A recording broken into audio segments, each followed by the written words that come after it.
Guys, good morning. আশা করি তোমরা সব ভালোই আছো। আমিও অনেক ভালো আছি। আজকে দেখো সকাল থেকে ঘুম থেকে উঠেই চলে গেছি বোনকে নিয়ে আজকে একটু বাইরে। বোনের শরীরটা খুবই খারাপ, সত্যি কথা বলতে কি বলবো তোমাদের, প্রচণ্ড শরীর খারাপ। আমি, বোন আর ভাই মিলে বেরিয়ে গেছি।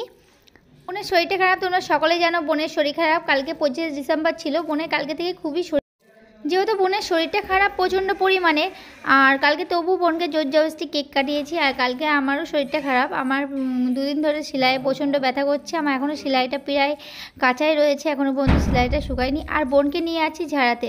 বোনের শরীরটা খুবই খারাপ, বোন একটু হাওয়া বাতাস লেগেছে বোনের, ওই জন্য ওকে ঝাড়াতে নিয়ে চলে যাচ্ছি। আমরা চলে আসছি ঝাড়াতে, আর ঝাড়ানো এখানে চলেও এসেছি, আর ঝাড়ানো হয়েও গেছে। এখানে ঝাড়ানো মারানো হয়ে গেছে, এবার চলে যাচ্ছি বাড়ি চলে যাচ্ছি। আর তোমরা সকলে কেমন আছো ছোট ছোট বন্ধুরা আমার? বাড়ি এসেই দেখো এখানে দিদি রুটি আর সবজি বানিয়েছিল পালং শাকে।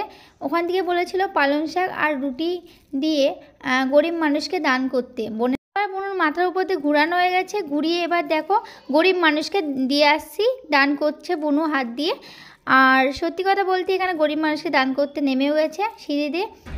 চলে যাচ্ছি আমরা, গরিব মানুষকে দান করে দিয়ে এলাম। এদিকে দান করা হয়ে গেছে। সকলে পে করো, আমার বোন যেন তাড়াতাড়ি ভালো হয়ে যায়। তোমরা সকলে পে করো ঠাকুরের কাছে, আমার বোন যেন সবসময় সুস্থ ভাবে থাকে। তারপর এখানে দেখো বাড়ি চলে এসেছি, আর বোনকে খাইয়ে দিচ্ছি। বোনের খাওয়া দাওয়া হয়ে গেছে। তারপর এখানে আইসক্রিম নিয়ে চলে এসেছিলো ভাই, এখানে আইসক্রিমটা খেয়ে নিচ্ছে। ভিডিওটা আমি এখানে শেষ করছি, পরবর্তী ভিডিও দেখা হচ্ছে। Bye bye, love you.